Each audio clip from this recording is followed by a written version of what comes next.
Steve's in the house. What's going on, people? I got my boy Haddon. We sitting here kicking it, talking about what's going on, and we just one more day closer to football. 8 days away from college football, Playboy. Feeling really good about that. No doubt. Player, we got a few more things going on in the NFL. I don't know if you're up on it, but Mathis just got added. You know, it is hard to get, I know, y'all, I know it's hard to get excited about this Denver Bronco team, but Mathis got added to the Denver Broncos.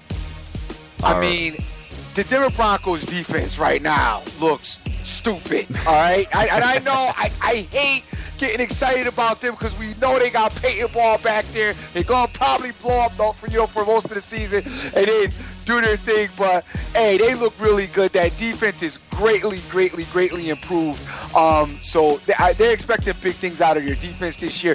And speaking of defense and expecting great things and it not coming to fruition, Skandrick is out for the Cowboys. I see, man. Their number one cornerback. My God. Oh, that's going to be brutal for them because they're already down a corner.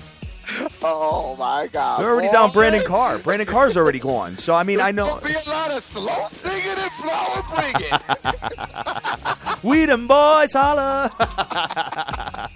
There's going to be a lot of slow singing and flower bringing this year for Cowboy fans. Oh. It's going to be a bad season. ACL tear, man. That's been happening quite a bit nowadays, especially with this. I guess they're practicing a little too hard, man. You know, I mean, I don't know what to tell you there, but Brandon Carr should be back with a broken bone in his hand by week 1. Okay. So I think they'll be all right there. But Skandrick's their number one corner, bro. Uh-huh. So we'll see what ends up happening with that, and we will go from there. This is even a shell of his old self, you know what I'm saying? And I know he fell off a little bit, so I know everybody's like, he's way past his prime. I got you. I know. I watch football, too. I love when guys give me football stuff like they only watch it. You know what I'm saying? Like, I don't know Mathis is old. Like, I don't know Reggie Wayne is old, all right? I haven't seen him. I just woke up this morning and saw that Pat signed him and went over some of his scouting reports. I know some of these guys. I know these guys are old. But if he's the shell of his former self, you add him to that defense, it's already pretty damn good, you know. And you got DeMarcus Ware over there as well. You put him on the other, dude, you got bookends again. So that could be ugly for opposing teams. On another note, your boy Mike Vick. Your boy Mike Vick got signed for another $1 million. I know, man. 1 year contract, bro. With this steel curtain. You know, that's not the first time Mike Tomlin's gone after him, you know. No, I didn't know that. He went after him in 2009 after the dogfighting thing.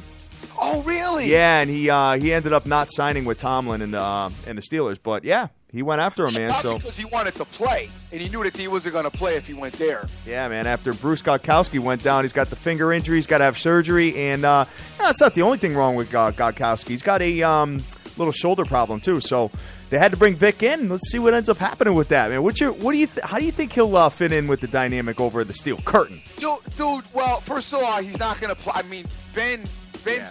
You know, Ben's a journeyman. He takes a bang up. He takes a licking and keeps on ticking is the word I should use. Yes. But I don't expect Vic to get in. Were he to get in, I don't know.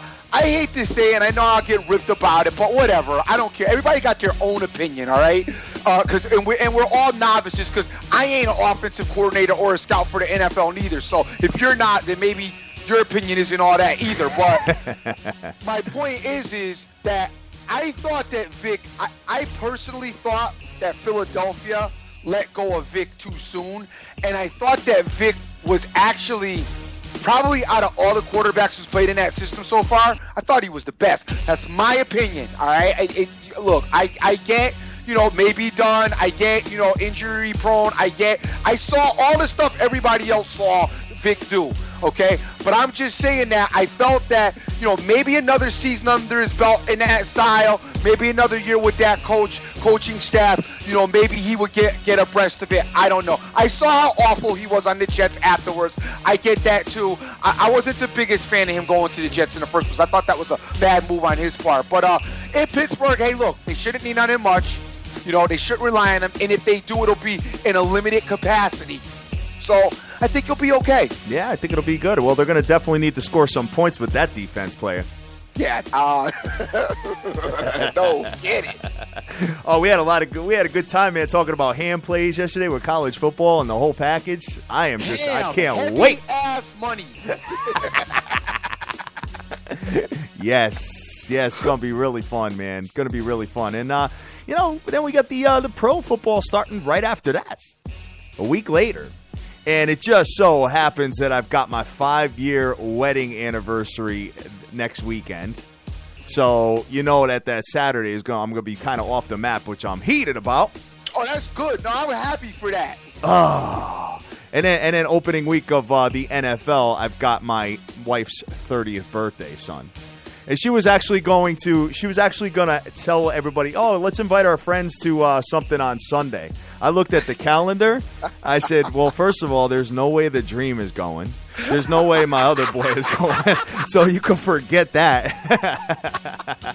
I said, we don't even hang with our families those days. You know what I'm saying? Let alone who you think he's going to come, drive all the way from the woods to come down and hang out with us? That ain't happening. I would always drive for the woods to hang out with you and your bride. You guys. Not on opening day, player. We're all like family. But trust, nobody will be happy with me sitting in the living room just watching football. Oh, my God, exactly. Hey, big ups to everybody out in Australia at Cousin Jack's at the bar listening to us. It is nighttime over there, Dream. So they're enjoying themselves and drinking some shots and having a good time listening to the biggest show in the world. Getting ready for football, baby. All right, man. All right. So, on what's the word I could look for? On a not so great news here situation, the court, the Third Circuit Court, rather, 2-1 voted against the federal ban for sports betting in New Jersey. They ain't letting New Jersey get it because New Jersey's just not happening. Well, it's all but 4 states, Nevada, Delaware, Oregon, and Montana. So right. that sucks, man. That sucks for the movement. But you know who I'd like to figure out whose opinion is on sports betting? I'd like to figure out what Trump has to say about it. He has not brought it up at all. Well, he's not gonna. Why? No, because he's running for presidency right now. Perfect. It's not. I don't believe it's a topic that they foresee would help him get votes. The reason a governor for a local government would get involved and try to promote it is because he could speak about instant economic growth with his personal economy and his personal budget, which the people of the state are always willing to hear that. As you're a taxpayer citizen, of course you want any kind of implementation of any kind of money into your state budget. But from a federal level, I mean, you're not going to get Trump to come. I don't think you're going to get Trump to come out and say anything about it because federally across the board, I don't know if every state wants it anyway. And then it's not. As far as for him trying to say that they're going to make federal money off of it, that may be, that's questionable because the way that New Jersey was trying to do it, it was going to be governed kind of more like on a state level. I'm sure the feds eventually will get their hands in and get some money, but the majority of the money would be going to the individual states. So that's why it makes more sense for a governor to try to get it than, let's say, the president, so to say. Very good analogy, Dream. You're all up on this stuff, huh? Yeah, you're all like in the little politically correct category. I know I'm the rodeo clown, but you know what I'm saying? Hey, we'll see what ends up happening. We'll see what happens. I don't think. Listen, the fight's not over. Listen, as long as that money's out there and the governors and the states are aware of it, they're going to go for it, okay? Every state is crying broke. Every state's looking for a way to bring some more money and not charge more taxes to the citizens that live there. And this right now is a big pot of gold that they're looking at that they want to get access to. So as long as that money's viable, I don't think you're going to, you may be quiet, but they're still behind the scenes working on trying to get it any way, any shape, anyhow. And speaking of that, Christie's probably turned his attention more towards the presidency as opposed to that, which is another reason why New Jersey might have lost so easily in that race. Good point. Very good point. So we'll see where it goes. But I'd definitely like to figure out what Trump's stance is on it, though. It would be nice. I just don't think he's going to speak out about that right now. I like hearing, Trump, he says a lot of things, and we shouldn't really get into politics on this show because I don't want to. I get into it with my friends. I got some friends on Facebook that get into it. We all got our own views and our own opinions, and they're very passionate, most of them. So I don't want to be butting heads with anybody as far as that's concerned. Look, my one thing with the presidency is, and the candidates running, is whoever goes in there makes a bunch of promises right now that they can't keep. I don't care whether it's Democrat, Republican, Trump, anybody. They're going to tell you they could do this. They can tell you they could do that. That's the only thing that we've seen consistent in all the years of presidency is the person goes in there and most of the promises they make, they find out that they can't do them. Okay, just because of the way the setup is doesn't allow you for the most part. But I know that Trump has said a lot of polarizing comments that, have talked to the common man. That being said, I'm going to open up a can of worms when I say this. What you got? That being said, I have never met any very wealthy person, extremely wealthy person, who really cared about the common man. All right? That's the only thing I'm going to say about that. And I'm not saying I'm for Trump or I'm against him. All I'm saying is when you get somebody really, really wealthy trying to act like they're looking out for the common guy, it makes one raise their eyebrow and scratch their head because it generally, in my experiences, I'm doing me, talking about me, my opinion, my experiences, okay? I have met very few who are really concerned with the common man. They're more concerned with themselves, more concerned with making more profit and making profit for some of their friends. Okay, man. Okay. Well, speaking of the U.S. Open that we've been talking about, the seeds are out. Serena Williams, number 1, and Djokovic is number 1 for the men's. No doubt. And listen, I'm trying to get a guest in on by Friday because we do have JCP Sports coming in tomorrow to talk about college football, which I can't wait for that. We got my man Total Sports Edge coming in today to talk. We can't wait for that. Yes. Trying to get somebody in on Friday to give us a little bit of talk about the U.S. Open, and I am really excited about Serena Williams. You guys know I talked about her winning the Grand Slam this year and making history. I think she's really ready for this, and I think she's going to go all out. I believe to take her to win it is not that heavy in the juice. I have the numbers. First, I want to send a shout out to everybody that's retweeting the show, and then I will give you the numbers. Immaculate is out there retweeting. Holiday, Direct Sports Solution, Marmar is out there. JR Zivia, welcome to the party, player, as it's a new name. I may ripped it up. Might be Zavilla. Total Sports Edge will be on in a few minutes. Spot bets out there. Sir Mata, G Rose, Maddie Fresh, D, Benjamin Rowe, King of Odds, JC, Ben Sam, Play Fantasy, MG86, JCast, 51, Christos, C. Rodriguez Jr., Danish Better, Irvin, OJFB, Average Joe Punter, and Lone Star Ombre, just to name a few. Crushing it, man. And my man, the King of Odds, said he's new to Twitter, and he said he's been in Vegas for 10 years, and he's loving the show, player. Welcome to the party. Welcome to the party. That's all I got to say about that. So let me just see what else I've got on my radar here. Did you see Did you see the Houston Astros laid a smackdown on the Yankees last night, kid? I did not, but I mean, it comes as no surprises. You know, your boy Keuchel is dope. Yeah, but the Houston Astros put up a 15 spot on him. They had the little bench clearing brawl yesterday, man. It wasn't so much of a brawl; it was more of an argument. But Carlos Gomez was up when the Astros were up 9-0, and Girardi and the Yankees started yelling something at him. He told him to shut up, and all of a sudden, everybody went ham, kid. I bet they're fighting over fantasy football rather than the game. What do you think? Because baseball has been, it's coming to a close, man. We got about 37 games left of baseball before the playoffs start, Playboy. Got you. So I know you're going to be doing backflips once that happens, and we will go from there. I do. I'm trying to look at the futures number for Serena. I couldn't find it this morning, bro. Yeah, I had it because I was given to it. I could have sworn Sir Mata gave it to me like 2 days ago because, trust me and him are up on that. And I don't know what I did with it because I was like, yo, I'm all over that, brother. I'm definitely getting involved with that because I already said that I liked her to win, to get a Grand Slam this year. But I'm going and checking it out right now. I'm just going to go right to the source. All right. Just on Saturn News, my boy Yato's telling me that some news reporters in Virginia have gotten shot, and our thoughts and prayers are out to all the victims there. Wow, hopefully nothing crazy went down. I have not seen this story yet, brother, but, we are definitely condolences if anything happened to anybody out there. So what do you want to do, Dream? We got, 4 minutes before the Total Sports Edge comes on. Do you want to talk about some NFL Week 1 lines? No doubt. Awesome idea. I'm loving that. Matter of fact, I'm going to that right now as you just said it.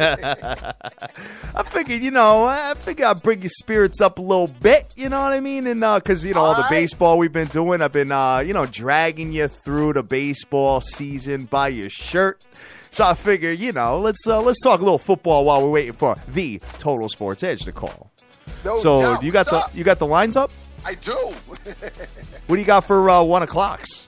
All right, the 1 o'clock's right out of the gate. Well, we're going to start off with the Thursday night game, guys, with the Steelers are playing the Patriots in New England. The Patriots are -3, and the Steelers are coming into town, and that's our first Thursday night game for Week 1. Wow, what do you think about Garoppolo, man? What do you think they're going to do? Because I don't think we talked about this yesterday. I don't know when they're going to make a decision about Brady. Jesus, I know, right? What are they going to wait till Thursday? Wait till Thursday. Wednesday night play. Okay, you can play. New England Patriots favored without Brady, though. See, right you guys, now. And see, people complain about their jobs being booty and unprofessional, and look at the NFL. Yeah, exactly.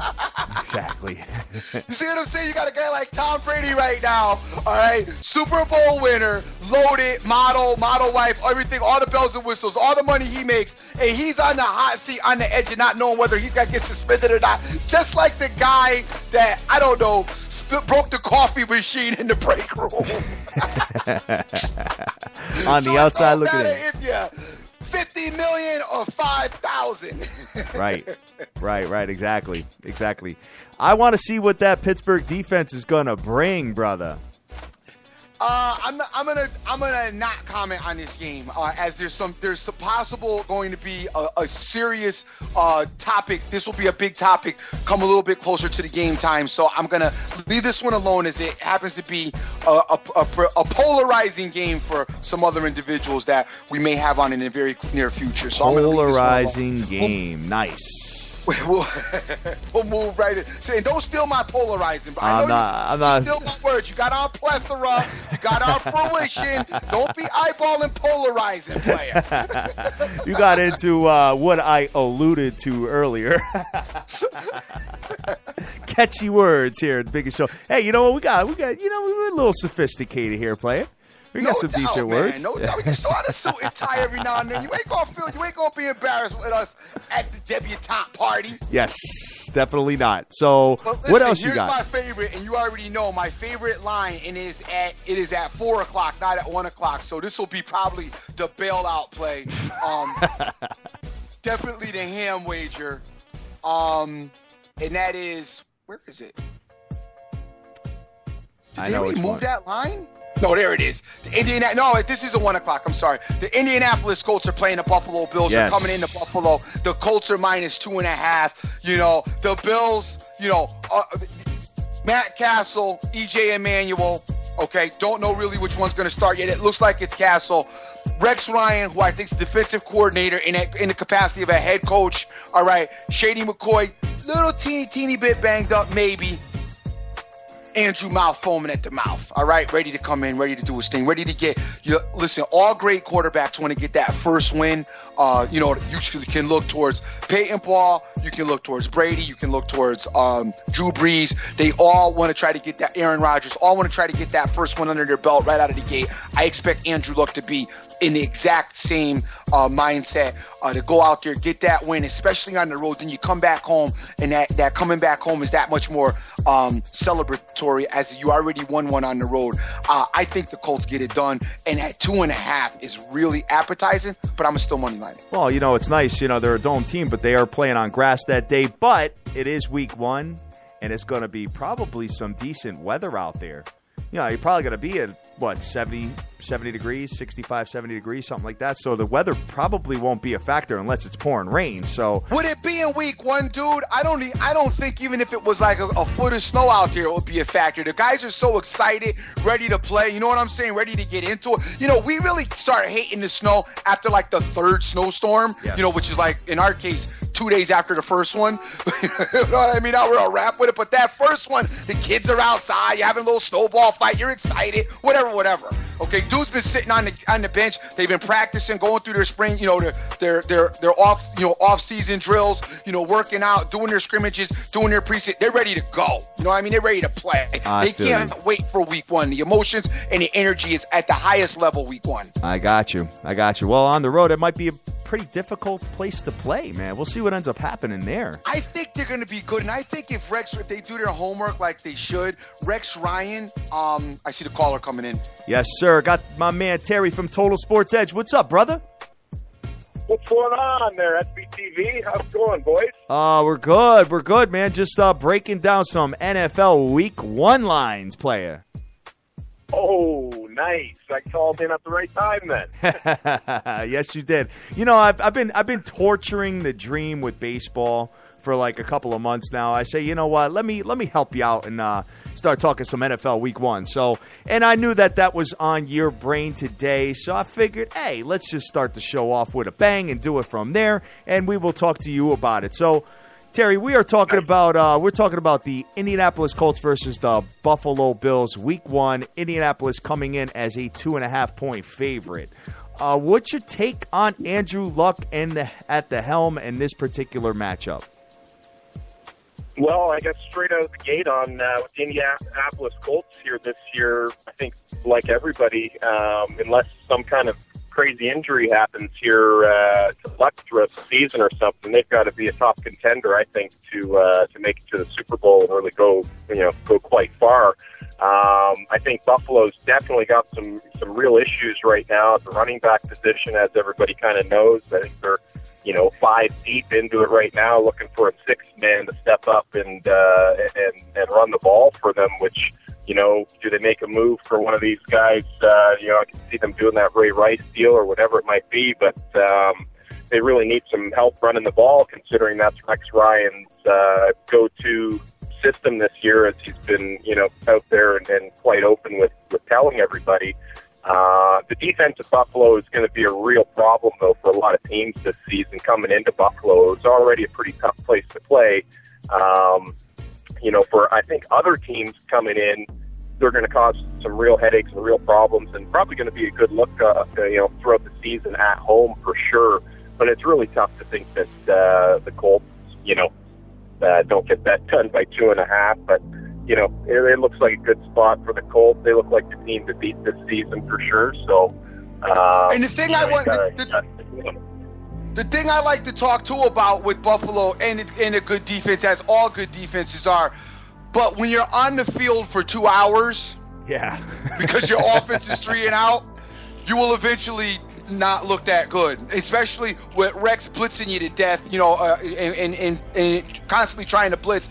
And I don't know if blitzing you to death against Andrew Luck is the best formula for winning, because he's a seasoned quarterback now, knows his reads, knows what's going on. So we will have to watch that. I think that might be a little bit of a liability to Buffalo, because the Colts are gonna probably be expecting and looking for the blitzes and the exotic blitzes that Rex runs. And Rex likes to blitz in like certain circumstances that are pretty readable. So if he doesn't change those, I mean, I know, and I'm sure that he would change it. Obviously, it will only make sense. But Andrew Luck is definitely going to be on top of that, as he's, on top of his game. So, man, I really like the Colts Week 1.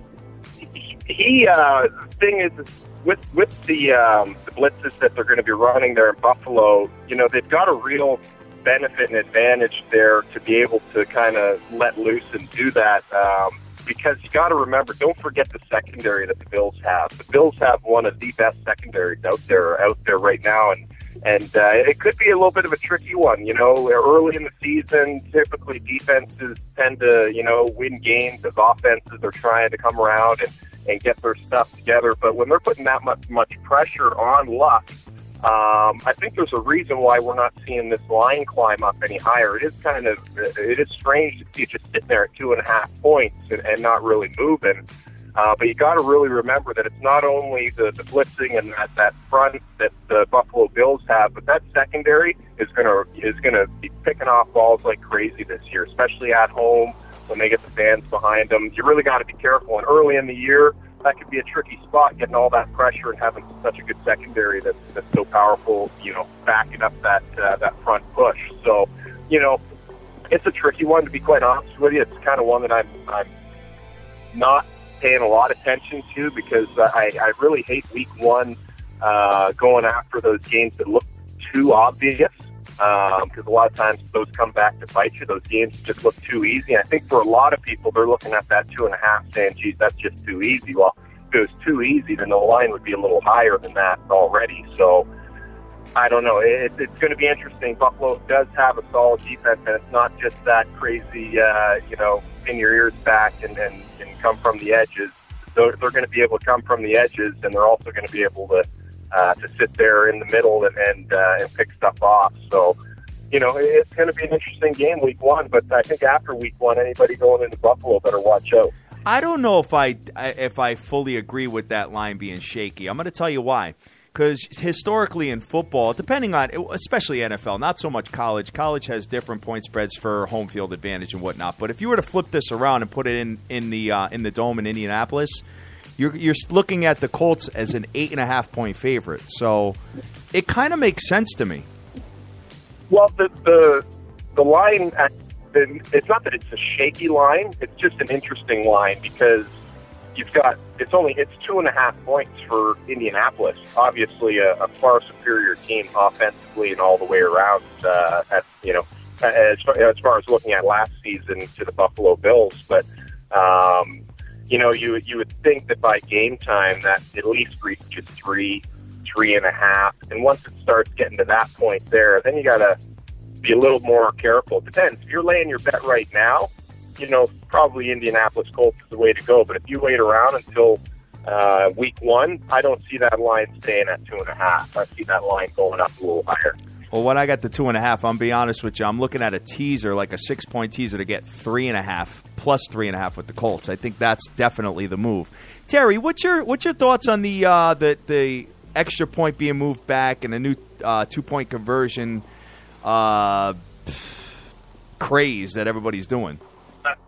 That's a huge point that we've been really doing a lot of research with so far this year. It's been something that we've been actually on since we heard about the change. We've been thinking that this is going to be a real, change in the game as far as the point spreads are concerned. What we see is a great opportunity, possibly early, while odds makers and bettors alike are trying to adjust themselves to this new type of play. It is going to be a game changer. There's going to be a lot of teams that might go for two, and that you might not typically see going for two regularly. It's really, coming towards the end of games, you're going to have teams, going for two more often, missing 2 points. I think something a key stats that I was looking at over the last little while were, who are the best 2-point conversion teams in the league over the last few years. And I think most of you are going to be surprised when you hear kind of the top 4 consensus type teams that have been the top teams. And the top teams for converting 2-point conversions on average over the last 3 years have actually been the Chicago Bears, are almost 100% in the last 3 years. Wow. They had 5 attempts last year. I think they went 5 for 5. The year before they had 6 attempts and they went 5 of 6. And I think the year before that they were 1 for 1 or whatever. So they're one of the actual top teams for converting. And it doesn't hurt you when you got a guy like Forte running the ball in there for 2 yards out. But it also helps that they might have been down 40 points. Well, that's the thing too. A lot of those teams were teams that were down as well, that were trying to get those. The other teams that have been good over the last few years at converting at a high rate on the 2 points has been the Minnesota. Minnesota has been very good, and St. Louis has been good over the years. And Indianapolis, other than last year, they only went for one conversion last year, but in the previous years they were very, very good at the 2-point conversion. Something interesting with the Chicago Bears here, and their to see how they play this out. The 2-point conversion might be an option for the Bears here, considering Gold can't hit anything beyond 30 yards. His conversion over 30 to 39 yards last season was, I think, about 63% or somewhere in there, mid 60, 65%. He was the worst in the league at converting from 30 to 39 yards. So if I'm looking at the Bears here, and I'm going to probably take my chances and go for the 2, from the 2, as opposed to putting Gold out there every time and having him shank them left and right. So that's an interesting team to kind of keep an eye on here. They may just go for 2 all the time, just because Gold is just above 50% from beyond 30 anyways. So that's going to be a single these days. Gotcha. What other games are we looking at, Dream, as far as key matchups week 1? Key matchups week 1. Oh, let me hear your thoughts on the Pittsburgh Patriot game. I don't know what to think. I don't know who's going to start. I don't know if this stuff's going to actually stick. The longer it goes on, the longer it seems to be favoring Brady here, in my opinion. I don't know. It's going to be interesting to see if he gets anything. I don't know what it should be done by now. It seems like it's dragging on, and I think that 3 points is not a lot to lay with the Patriots there. But you gotta, if you are dealing with a backup quarterback situation, I don't know. For me personally, that's a game I just want to stay away from, because especially at this point in time, where we have so many variables where we don't know who's going to be in or what the story is. So let's just say Brady. I'm thinking Brady's going to at least get 1 game suspension minimum. So let's just say Brady's out in this game. What's your thoughts? Well, I didn't like the way Garoppolo looked in some of his starts here. So I think that inexperience is definitely going to be a problem for them. Pittsburgh doesn't have the greatest team entering this season this year either, but Mike Tomlin always seems to make the best out of everything and bring in the right guys and plug in the right guys and make good decisions. So they've got excellent coaches and scouting and management over there at Pittsburgh, where they've been able to create something out of nothing for years now. And Big Ben back there, he can lead the team. He could upset them week 1 if it is Garoppolo going. They could lose the first couple of games if Brady's not in the mix, but they'll pop back and get right back in the mix once he gets back into it. Gotcha. Dream. Yes, sir. What else you got on your radar as far as NFL Week 1, man? I want to hear some really intriguing matchups. We talked about those 2. What else we got? You want an intriguing matchup? How about this one? Phillip Rivers and the San Diego Chargers playing the Detroit Lions. Oh, that's the one that had you tickled pink yesterday, kid. I really, and it's in Detroit, right? It's in San Diego. It's in Diego. Interesting. And what's the line? 1. Detroit is +1. 2.5. You got 2.5. 1 now? I got 1 on. I'm on my place. I got 1. All right. Taking a look at that, I definitely want to see how Detroit acts without Sue on the defensive line. Rivers, getting all that money, he's got something to prove this year, man. So I think he's going to come out like gangbusters. You're considering taking Detroit on the road, huh? I am, yeah. Wow. Wow, I don't know if I like that particular matchup. Detroit's been horrible in San Diego. They've yet to win in San Diego. They get crushed every time they go there, and the exact opposite when San Diego goes to Detroit. They've never won in Detroit. I think maybe they've won once in Detroit, but they really have a tough time in Detroit. Detroit can't travel to San Diego well at all, but the thing is that Stafford looks like a beast right now. Stafford trimmed down.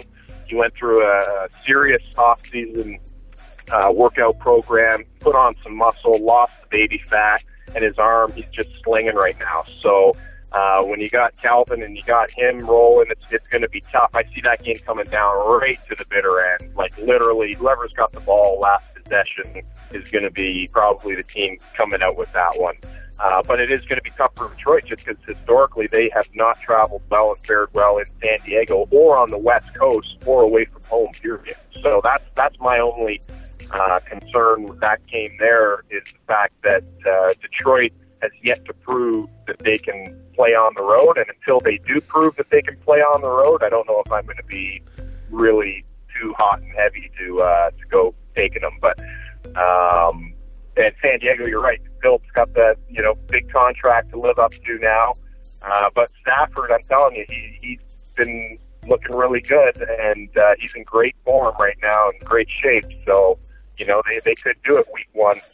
I think that's going to be a good game at 4:00 for sure.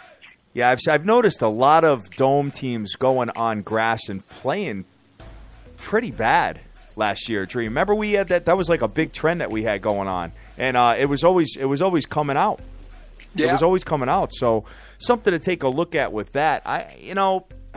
I'm struggling right now. I think I got to get a little closer to the football season to kind of get an idea who I'm going to be betting week one. Because you're going to have some kind of booty teams that are going to start emerging a little bit. You're going to have some of the better teams that are kind of going to fall off a touch in the beginning and then probably go on a run towards the second half of the year. But we'll see what ends up happening.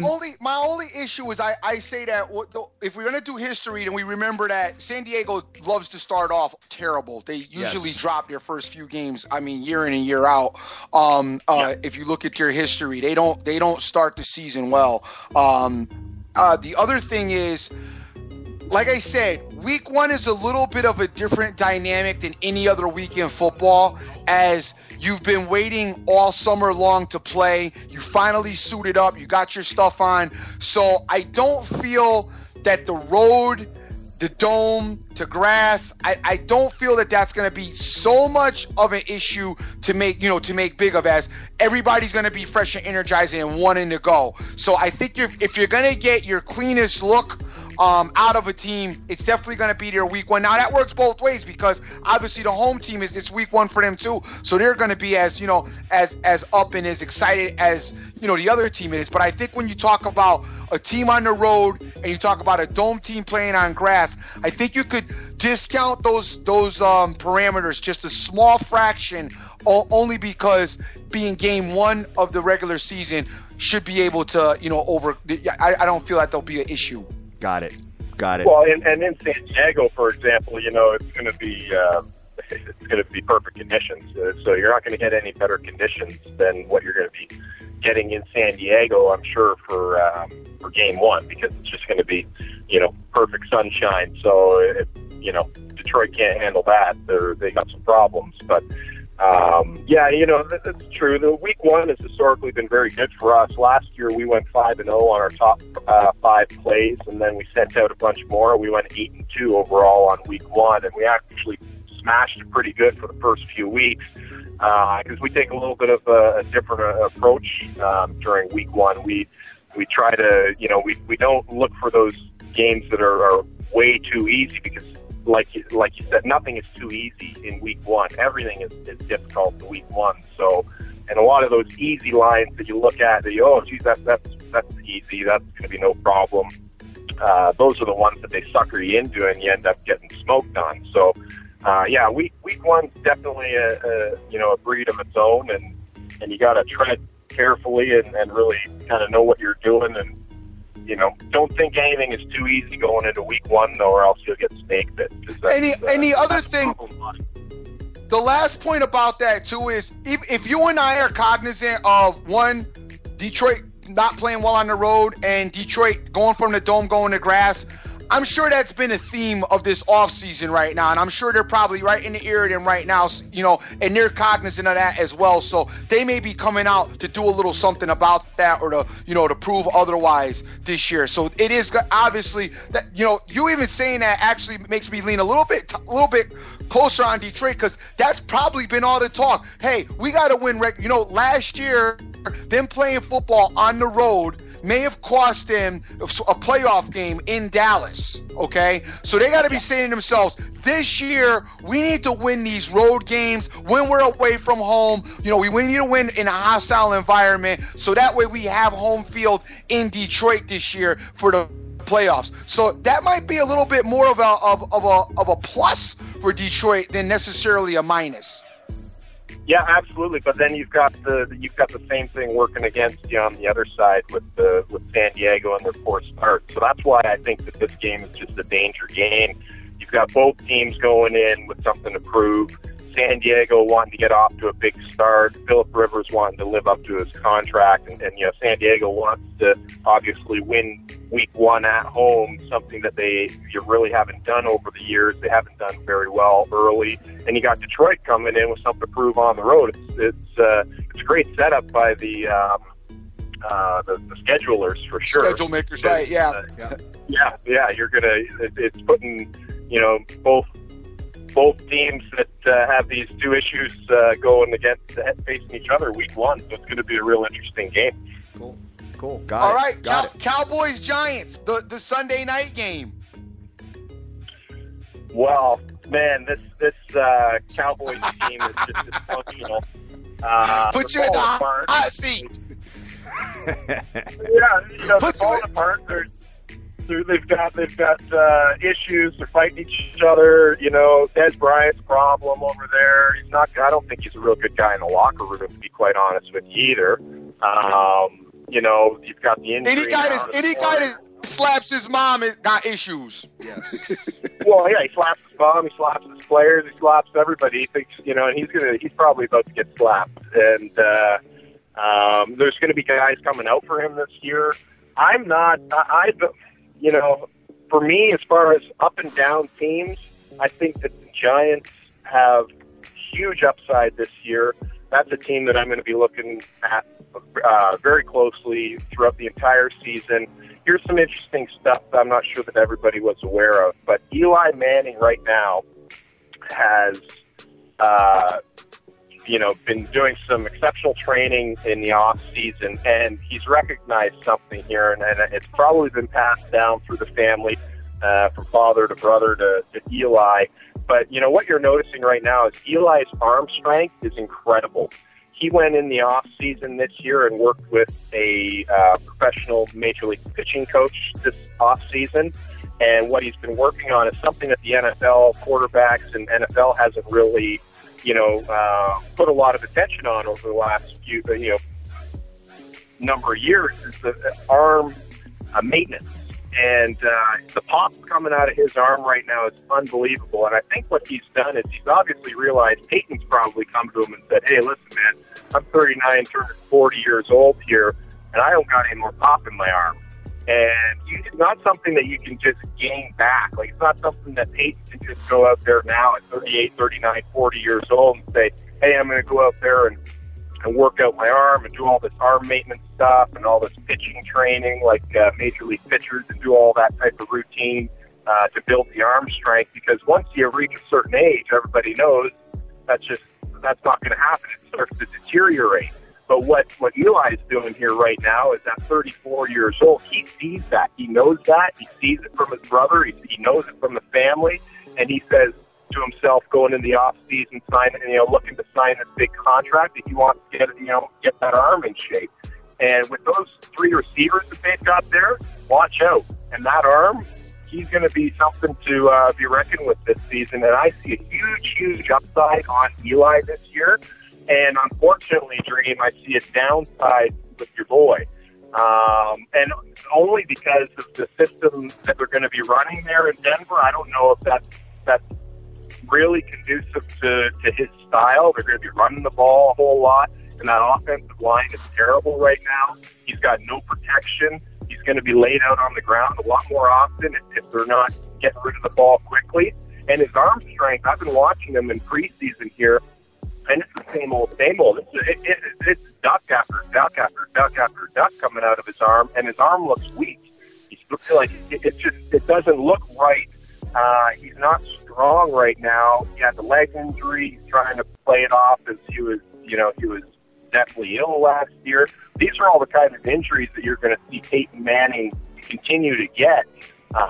And if they don't protect him, he's going to get frustrated. And I see a huge upside with Eli over the next couple of years, and definitely this year, especially with the receiving core. I don't see Peyton being quite the same. He's going to be Kubiak is, he couldn't do anything in Houston.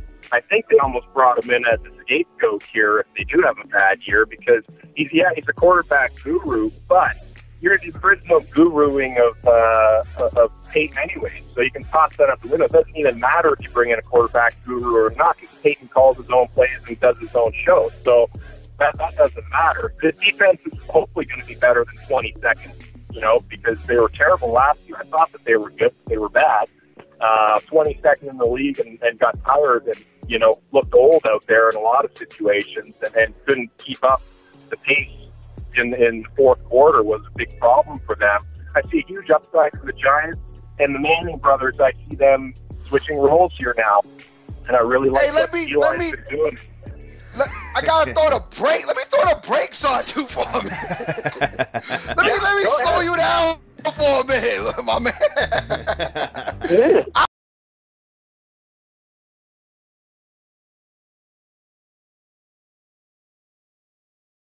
Then you wanted to change gears, and then you started. Then all I started seeing was the Phoenix Coyotes play when y'all was at the casino. No, I just want to compare the ups and downs with both of these guys over the next little bit.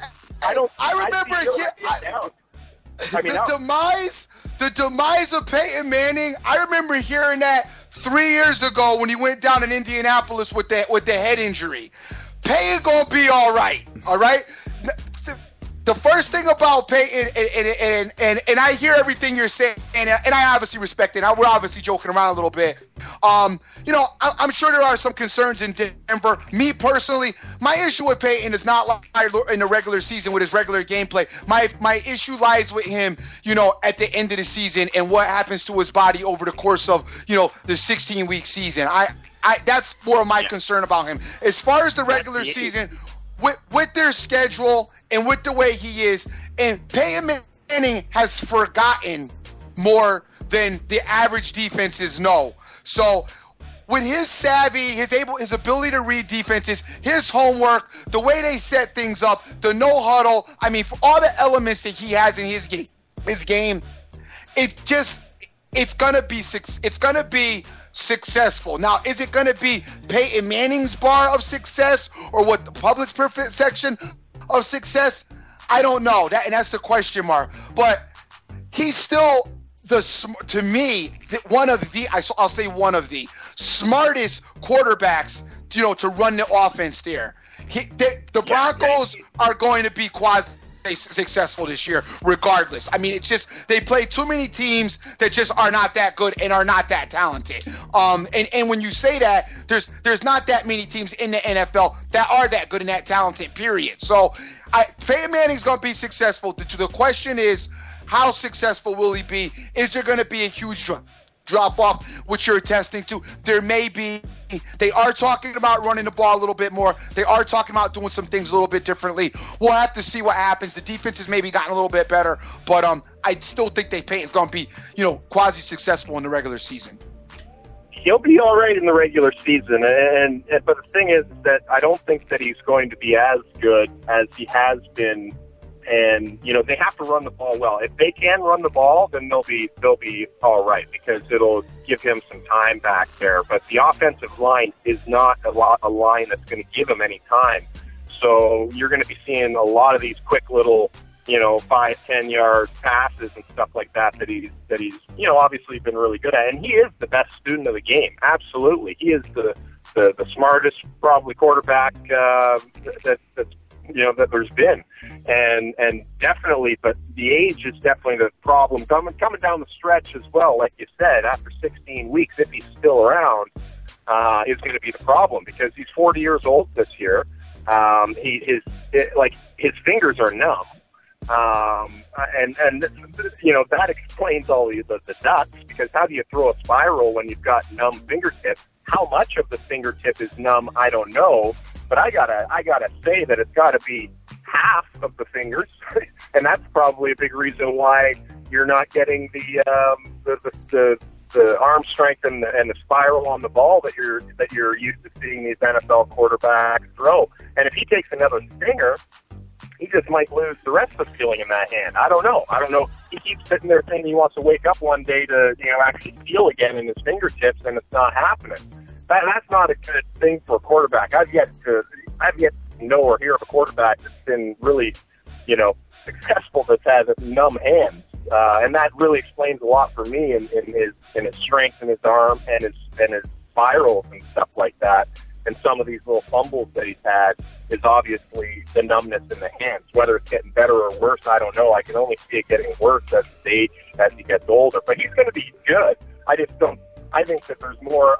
My point was, I think there's much more upside right now for Eli. I think Eli and Peyton are going to switch positions over the next, couple of seasons. And Eli is going to emerge to be, the next Peyton Ball. And the thing with Eli, too, his arm strength was never in question. The question is, were they able to get in some contacts so he was able to differentiate his players from the other team's players? As Eli seemed to like to throw some interceptions last year. Yes. So, yeah, we'll see. We'll see what happens with that. I am not. Listen, you guys, I'm a Peyton Manning guy, so I'm not ready to have the eulogy for my boy. So I'm a fall back from that. And we know what the Giants did to you last year, player. So I think that's a wrap too. Giants? Yeah, man. You remember the Giants versus Jacksonville, player? Oh, that one game. Yeah, that one game was bad. Yeah, matter of fact, but that was early in the season, so I never played them again. Yeah, got it. All right, Terry, Total Sports Edge. Dude, thank you so much for calling in. We're already near the 10 o'clock hour. I've got a couple of quick baseball games to break down after you get off the air, but where can everybody find you, player? You can find us on many different sites and stuff. Obviously, we're with the professionalsportscapping.com network, so we're on hundreds of sites out there. But if you want to get to us directly, obviously at totalsportsedge.com is where people can sign up and get on board for some of the free stuff that we send out. At Total Sports Edge on Twitter here is our Twitter handle. And we've got 1 day promo here that we're going to do just for our SBTV people, something that we've never really done before, but because we love the nation, we've been part of this for over a year now with you guys. We're going to do an exclusive football promo for this year. For anybody who wants on board for this year's season package, they're going to get our NFL and NCAA football. All of our football, including our CFL, which we're 10-5 in so far this year, and we're going to do it for $199, $200 for the entire season of NFL and NCAA.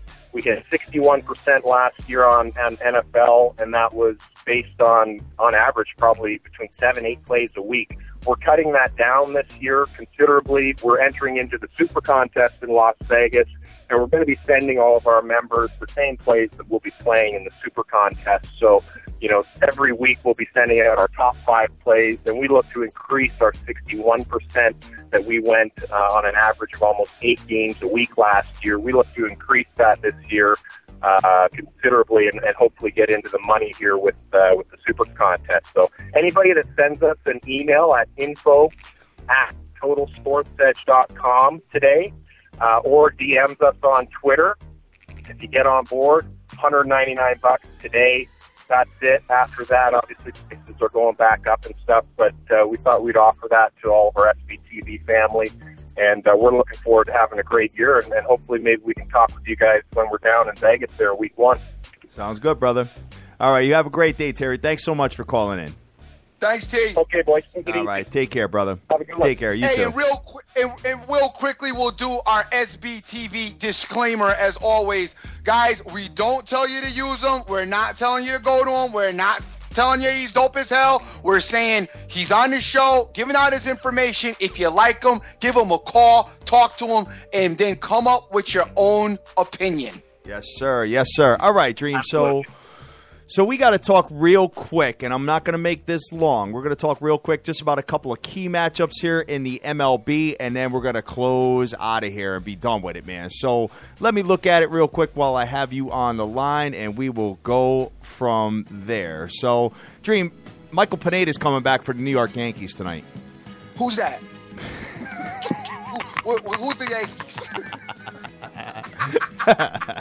Well, they're playing. The Yankees. Yeah. Well, they're playing your Houston Astros, and I'm still here. I'm about to call Peyton Ball right now. Boy, you got me irate up in this. Can you believe you talk about my boy like that? I know. Oh my God, son! I was about to hang up. Didn't you get Peyton Ball on the phone once?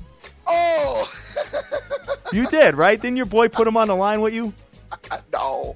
Oh, yes. Oh, you're talking about it. Yeah, in Tennessee. Yes. It was.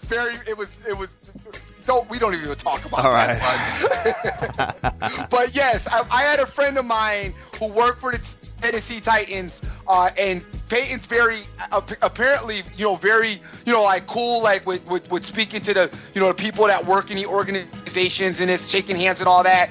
And my buddy, as Peyton was coming through the tunnel, I don't know for what it was like. No game was even going on yet, but as he was coming in, my buddy was on the phone, and Peyton is like a comical joke player, so he just grabbed the phone from him and starts talking, and he's like, "This is very." I'm like, "Yeah, I don't believe the whole thing." I didn't believe it until after my buddy's like, "Yo, that was really him." I'm like, "Get out of here, you're playing around," but it was him. Yeah, it was very brief, quick, and kind of funny, which is like kind of a joke that he does. But Peyton's a big jokester like that. Didn't you tell him to stop throwing to the other team? That's the part I was trying to keep out. Of course, you're going to stick me out, though, right? Oh, whatever, man. It's funny. You got to do that, Dream. Whatever. Yeah, because I didn't know that it was him or whether it was him or not. So, of course, once I thought that they were clowning around, I started clowning around saying some crap. And then I hit to the fight out and said him, and I feel like such a jerk. But come on, let's get into this baseball. All right, man. New York Yankees minus 125, under over of 7.5 runs. Pineda making his first start, coming off the DL. Let's see what ends up happening. What do you got for numbers here, Dream? I don't. Hold on one second. I'm pulling. I got it. Right now. All right. Colin McHugh has got a 13-7 record, a 3.74 ERA. Michael Pineda 9-7 with a 3.97. Houston 4-1 in their last 5 games, but 4-16 in the last 20 on the road. Probably exhausted the bats last night. New York Yankees got completely embarrassed by this team in their building yesterday. Don't really know what I'm going to see out of Pineda coming off with his first start. So we will move on to the next game. But the New York Yankees are 17-8 in the last 25 when playing the Houston Astros. And believe it or not, 8-4 straight up in the last 12 games when playing at home versus Houston. So we'll keep it moving to the next one here. Minnesota at Tampa Bay. Now, the Minnesota Twins, Dream, they're continuing their winning ways. They're only a half game out of the wild card now. Again. I see him. I see him. Again, all of a sudden, you know what I'm saying? It's either hit or miss with them. Hot or cold, one or the other. Minnesota coming into Tampa Bay. Minnesota, Tyler Duffy versus Chris Archer for Tampa Bay. Tampa Bay minus 200, under over of 7 runs. So Tampa Bay has no business giving this kind of juice. What do you got? Archer's 11-9 with a 2.77 ERA. Duffy's 2-1 with a 4.60 ERA.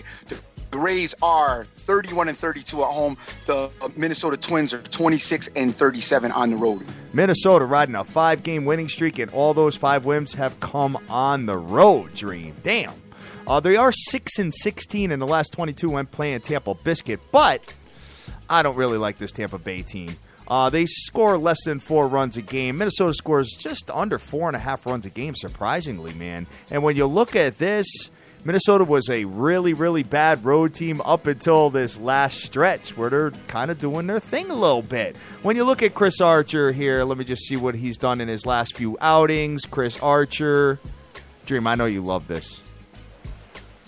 Chris Archer pitched a complete game at Houston, 9 innings, 1 hit, no earned runs, but at Texas got killed. 5 1/3 innings, 11 hits, 7 earned runs at the Texas Rangers. This game here, guys, a lot of playoff talk here going on, a lot of AL wildcard aspirations here. So, hey, be careful. Don't be laying that kind of juice with Chris Archer, because you never know what you're going to get, especially with the Twins playing this hot, to be honest with you. The Toronto Blue Jays at the Texas Rangers. Toronto actually won the game yesterday, Dream.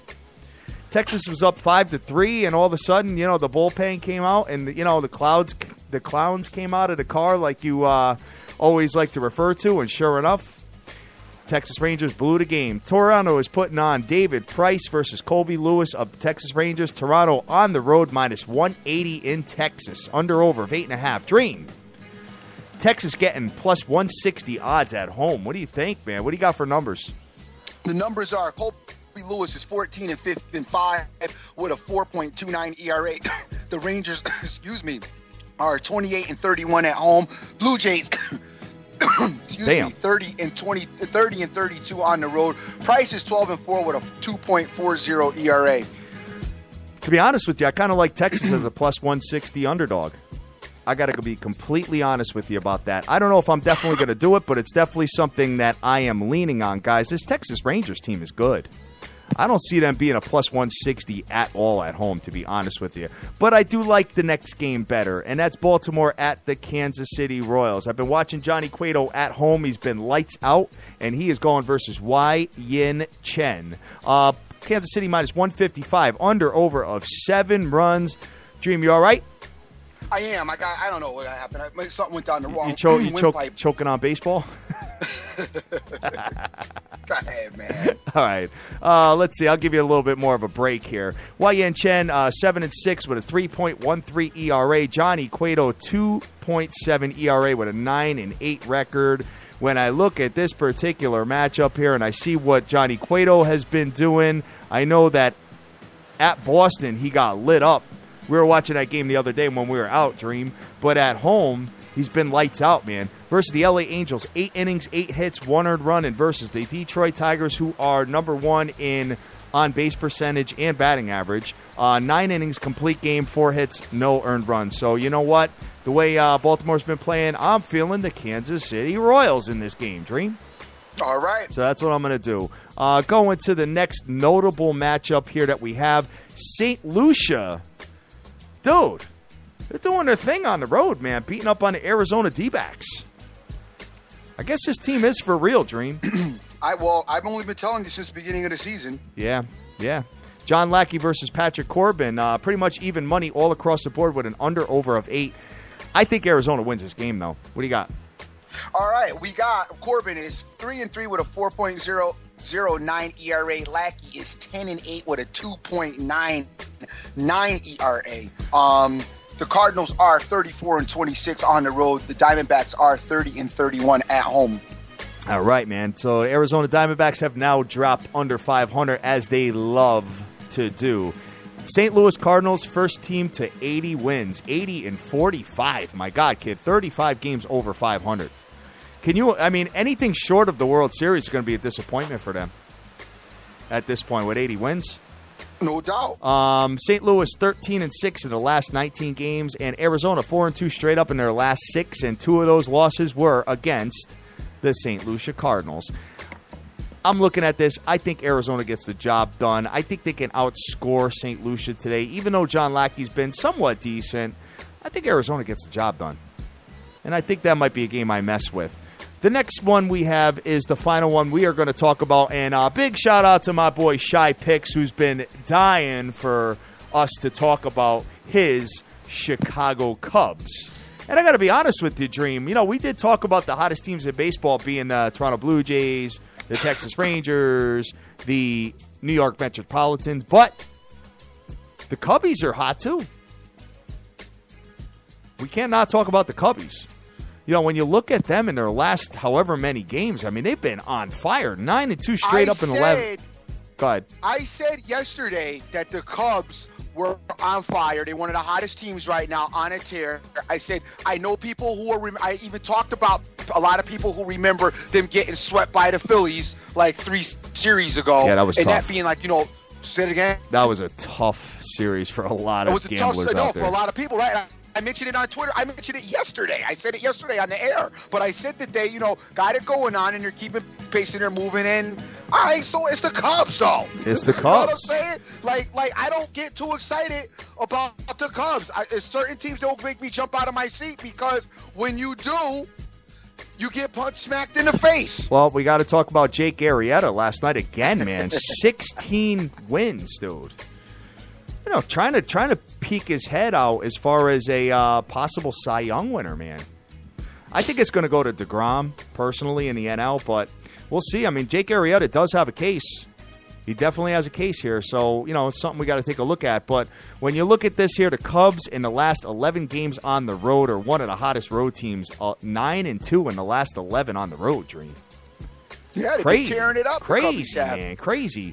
San Francisco at home with Jake. Wait a minute. I think if you remember correctly yesterday, I believe San Francisco Giants had Matt Cain on the mound, and I believe I went into a little bit of a speech about my 5 awful pitchers in Major League Baseball. Yes. I put them in with Guthrie and a couple of other guys. Verlander, not Verlander so awful, but been bad this year, for the most part. Yeah. But Matt Cain's another guy, that was a pretty good pitcher in the past, and this year it seems like it's just not happening. I mentioned that yesterday as well about this.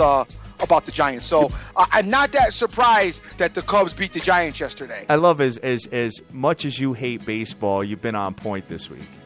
You know what I'm saying? I love Ain't it. Ain't that a testament just to me? As much as I hate baseball, I still know a little something. Yeah. San Francisco Giants 7 games over 500, and the Cubs are 22 games over. Wow. Unbelievable, man. So, hey, big ups to them for making it work. I'll tell you right now, if they do win the World Series, Vegas will not be happy, as Raphael alluded to the fact that most of the tickets come in are the heaviest bet team to win the World Series in Las Vegas is the Chicago Cubs. So, some of the books got them all the way down to 5-1 right now, Dream. Like P.T. Barnum said, he's a sucker born every man. Yes. San Francisco. Who out there putting them Cubs wagers? 13-3 in the last 16. I think Arrieta's going to get the nod over Leicester if they are in the wild card. I got to be honest with you. So, when you take a look at this game here, the total's going over in 4 of the last 5 San Francisco games when they are playing the Cubs. But San Francisco is on a 5-game losing streak versus the Cubs. So, I think San Francisco bounces back at some point. I don't know if it's today or tomorrow. Tomorrow they got Mr. Madison Bumgarner on the mound. So if they don't get it today, then we should be able to pound them tomorrow. That's all I got to say about that, and we'll go from there. But that's all the baseball I got, Dream. It's just all key matchups I'm going over right now. Good, man. I like the key matchups. You like that, right? Dope. I like that. Yeah. Well, you know what it is? It's now it's playoff baseball. You got a lot of these teams where they're just don't really care at this point, or some of them actually do care, and they're playing spoiler a little bit. But for the most part, teams like the Marlins and teams like the Brewers and teams like the Reds and stuff like that are just kind of just kind of finishing. And Verlander is on today on the mound too, guys. I don't like them.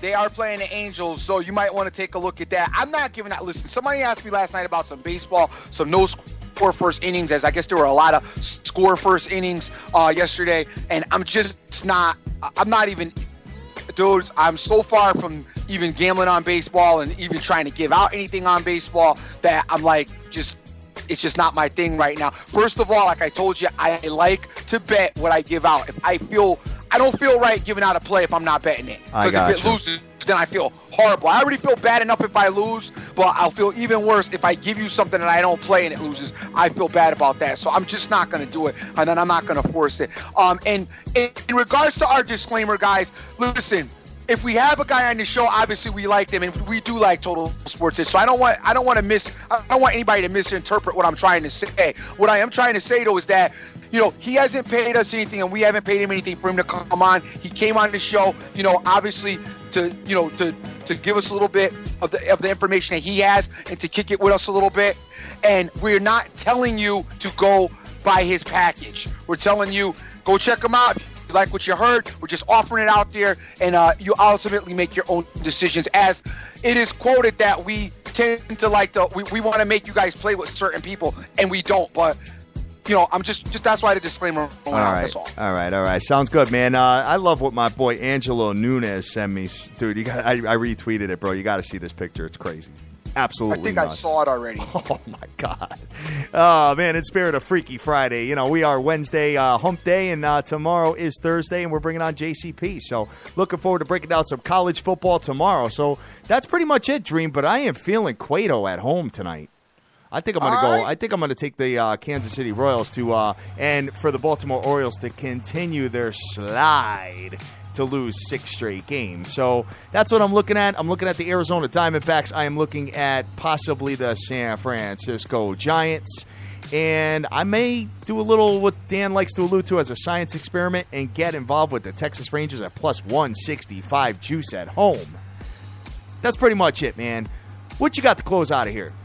I am going to get out of here with thanking everybody that retweeted the show. I want to thank The Pick, Mr. James M. Thompson. I want to thank Ashman Mike White. I want to thank Buddy the Dog, KMVU, Sin City Maverick, JD24, Jay Snyder, Ciroc King J Mo, Joseph Del Rosario, Marlon P. Perez, Skippy Betts, Scott Matthews, the incredible Scott Matthews. Good morning to you. Jason Riley, oh man, swag, Vegas Girl 92661, Yippa82, Immaculate, Holiday, Direct Sports Solution, Marmar, JR Svala, Total Sports Edge, thank you again for coming on the show. Spot Bet, Sir Mata, G Rose, Maddie Fresh, D, Benjamin Rowe, King of Odds, JC, Ben, Sam, Play Fantasy, MG86, JCast 51, Christo, C Rodriguez Jr., Danish Vetter, Urban, OJFB, Average Joe Punter, Lone Star Ombre. Guys, I ain't feeling none of that. Peyton Manning is a rap talk.